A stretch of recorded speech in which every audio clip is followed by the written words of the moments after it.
ಇದು ಗುರುವಾರದ mini vlog. ಇವತ್ತು day 4 ಆಗಿರುತ್ತೆ. ಬೆಳಗ್ಗೆ ಬೇಗನೆ ಎದ್ದು ಮನೆ ಕಸ ಗುಡಿಸಿ ಒರೆಸಿ ಆಚೆ ಎಲ್ಲ ತೊಳೆದು ಮಾಮೂಲಿ ಸ್ನಾನ ಎಲ್ಲ ಮುಗಿಸಿ ಪೂಜೆ ಮಾಡೋ ಅಷ್ಟರಲ್ಲಿ 9 ಗಂಟೆ ಆಯಿತು. ಅದಾದಮೇಲೆ ಇವತ್ತು ಹೋಟ್ಲಿಂದನೇ ತಿಂಡಿನೂ ಕೂಡ ತಂದುಕೊಟ್ಟಿದ್ರು. ಅವರಿಬ್ರಿಗೂ ಅವ್ನು ಬಿಟ್ಟಿಗೂ ಇಡ್ಲಿ ಕೂಡ ಹಾಕ್ಕೊಟ್ಬಿಟ್ಟು ಅವಳು ತಿಂತಿದ್ಲು, ಹಾಗೆ ನಾನು ತಿಂದ್ಕೊಂಡೆ. ಗುಂಡು ಹಂಗೆ ಅವನಿಗೂ ಸ್ವಲ್ಪ ಅಲ್ಲೆಲ್ಲ ಇಡ್ಲಿ ತಿನ್ನಿಸ್ಕೊಳ್ತೀನಿ. ಅದಾದಮೇಲೆ ಅವತ್ತು ಬೆಣ್ಣೆ ಮಾಡಿದ್ದು ತುಪ್ಪ ಕಾಯಿಸ್ಬೇಕಿತ್ತು. ತುಪ್ಪನೂ ಕೂಡ ಕಾಯಿಸ್ದೆ, ಚೆನ್ನಾಗಿ ಬಂದಿದೆ ತುಪ್ಪ. ಹಂಗೆ ಹಾಲು ಕೂಡ ಕಾಯಿಸ್ಕೊಂಡಿದ್ದೆ. ಸ್ವಲ್ಪ ಹೊತ್ತು ಮಲಗಿದ್ದೆದ್ರು ಇಬ್ಬರೂ. ರೊಟ್ಟಿ ಹಾಕ್ಕೊಟ್ಟಿದ್ದೆ ಬಿಟ್ಟುಗೆ ಬೆಣ್ಣೆಗೆ. ತುಂಬಾ ಇಷ್ಟ ಆಗುತ್ತೆ ಅವಳಿಗೆ ಬೆಣ್ಣೆನ ಕೇಳಿ ಹಾಕ್ಸ್ಕೊತಾಳೆ. ಅದಾದಮೇಲೆ ಇವ್ರು ಏನೋ ಆಟ ಆಡ್ತಿದ್ರು, ಹಂಗೆ ಒಂದು ವೀಡಿಯೋ ತೆಕ್ಕೊಂಡೆ.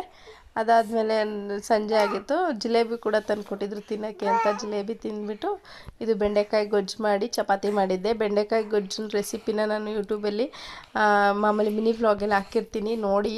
ತುಂಬಾ ಚೆನ್ನಾಗಿರುತ್ತೆ ರೆಸಿಪಿ. ನನಗಂತೂ ಸಿಕ್ಕಾಪಟ್ಟೆ ಇಷ್ಟ ಆಯಿತು. ಅದು ರೆಸಿಪಿನ ಮಾಡ್ಕೊಂಡು ತಿಂದು ಹೇಗಿತ್ತು ಅಂತ ಕಮೆಂಟಲ್ಲಿ ತಿಳಿಸಿ. ಇದಾಗಿತ್ತು ಇವತ್ತಿನ video. Thanks for the watching. Please subscribe ಮಾಡ್ಕೊಂಡು ನೋಡಿ.